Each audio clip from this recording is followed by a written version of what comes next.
শান্ত এই গ্রামটার নাম মায়াপুর, যেখানে দিনের আলোয় সব স্বাভাবিক মনে হলেও রাতের আঁধারে লুকিয়ে থাকে এক করুণ ইতিহাস।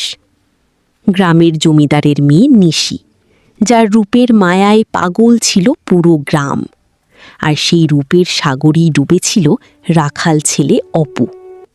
প্রতিদিন বিকেলে বটের ছায়ায় অপুর বাঁশির সুর যেন নিশির কানে মন্ত্রমুগ্ধের মতো বাজত।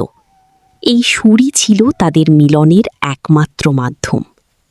গোপন চিঠি আর ইশারা, এভাবেই চলছিল তাদের ভালোবাসা। জমিদারের অগোচরে এক নতুন স্বপ্নের জাল বুনছিল তারা। আকাশের চাঁদ সাক্ষী নিশি, কোনো বাধা আমাদের আলাদা করতে পারবে না। অপুর এই কথাগুলো আজ যেন বাতাসের দীর্ঘশ্বাস হয়ে আছে। কিন্তু মানুষের নজরের চেয়েও বিষাক্ত ছিল কালুর হিংসা। জমিদারের এই বিশ্বস্ত অনুচর তাদের সব দেখে ফেলল। জমিদারের রক্ত তখন টকবক করে ফুটছে। এক রাখালির এত সাহস, আমার বংশীর মর্যাদা ধুলোয় মিশিয়ে দিল। কি বলছো তুমি? অসম্ভব! হুজুর, কিন্তু এটাই সত্যি, আমি নিজের চোখে দেখেছি। নিশিকে ঘরে তালা দিয়ে রাখা হলো। তার কান্নার আওয়াজ ওই রাজপ্রাসাদের দেয়াল ভেদ করতে পারল না। অপু জানত না কালু আর তার সঙ্গীরা আজ যমদূত হয়ে আসছে। সে তখনও নিশির সাথে ঘর বাঁধার স্বপ্নে বিভোর। অমাবস্যার রাত, আকাশে চাঁদ নেই, কিন্তু মানুষের মনের ভেতর এক অন্ধকার নীল নকশা তৈরি হচ্ছে। কোনো কথা বলার সুযোগ দিল না ওরা। অপুর বাঁশিটি চূর্ণ বিচূর্ণ করে দেওয়া হলো তার নিথর দেহের সাথে। বনের নিস্তব্ধতা ভেঙে গেল এক আর্তনাদে। প্রমাণ সরিয়ে দেওয়া হলো, কিন্তু থেকে গেল এক অপূর্ণ ভালোবাসার কান্না। ঠিক সেই মুহূর্তে নিশি এক দুঃস্বপ্ন দেখল। মনে হলো কেউ তাকে ডাকছে, নিশি, আমি আসছি। 7 দিন পার হলো। গ্রামবাসী অবাক হয়ে শুনল সেই একই সুর, যা শুধু অপু বাজাত। কিন্তু অপু তো নিখোঁজ। কালুর মনের ভেতর কু ডাকছে।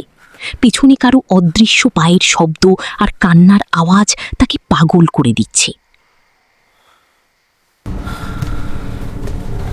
জমিদার সাহেব, কাজ শেষ। একদম প্রমাণও গায়েব করেছি। সাব্বাস কালু! জমিদার সাহেব, আমার মনে হচ্ছিল আমাকে কে যেন অনুসরণ করছিল। কি বলিস? কেউ দেখেনি তো?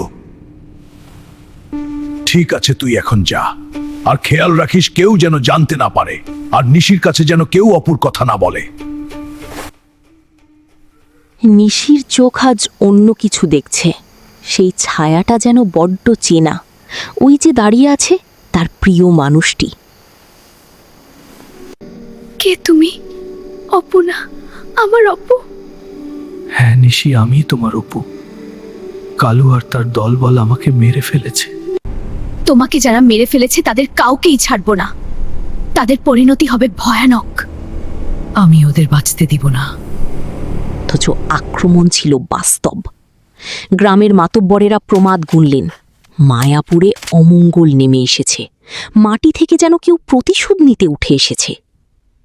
জমিদারের অহংকার আজ কাঁচের মতোই টুকরো টুকরো হচ্ছে। ঘরের ভিতর দম বন্ধ করা এক শীতল পরিবেশ। নিশি, ওরা আমাদের মারতে পারেনি।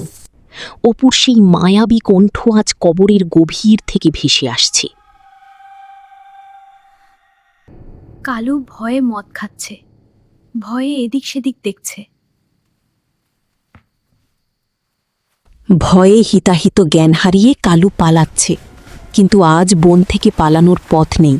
প্রতিটি গাছ যেন তার খুনের সাক্ষী। বাঁচাও, বাঁচাও! কালুর শেষ চিৎকার কেউ শুনল না। বনের পশুরাও আজ ভয়ে গর্তে লুকিয়ে আছে। জমিদারের কানে বাঁশির সুর হাতুড়ির মতো বাজছে। তিনি যা দেখছেন তা বর্ণনা করার শক্তি তার আর নেই। নিশি আর ভয় পাচ্ছে না। সে আজ তার প্রেমের আহ্বানে সাড়া দিয়েছে। সে জানে তাকে কোথায় যেতে হবে। মাটির তলা থেকে ফিসফিস শব্দ আসছে। একটু দেরি হয়ে গেল নিশি, আমি অনেকক্ষণ ধরে অপেক্ষা করছি। আভিজাত্য আর ক্ষমতার সমাধি হল। জমিদার মারা গেলেন এক অবর্ণনীয় আতঙ্কে, যা কোনো মানুষ কল্পনাও করতে পারবে না। আজ নিশির চোখে আনন্দ অশ্রু, অপুর আত্মা আজ শান্তি পাবে। আমি আসছি অপু, আমাদের আর কেউ আলাদা করতে পারবে না। নিশির নিথর দেহটি পুকুর জলে হারিয়ে গেল। মায়াপুরে রাত নামলে কেউ আর বাঁশি বাজায় না, কারণ সবাই জানে ওই সুর অশরীরী প্রেমের প্রতীক। দৃশ্য ৩০। প্রেম অমর, কিন্তু প্রতিশোধ তার চেয়েও ভয়ঙ্কর।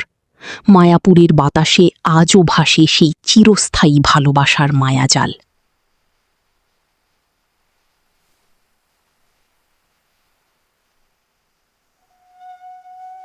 রাতের আধারে অশরীরী দুজনকে নাচতে দেখা যায়। গ্রামের অনেকেই দেখেছে বলে শোনা যায়। এমন মজার মজার গল্প দেখতে আমাদের চ্যানেলটি সাবস্ক্রাইব করুন, ভিডিওতে লাইক দিয়ে মতামত দিন। ধন্যবাদ।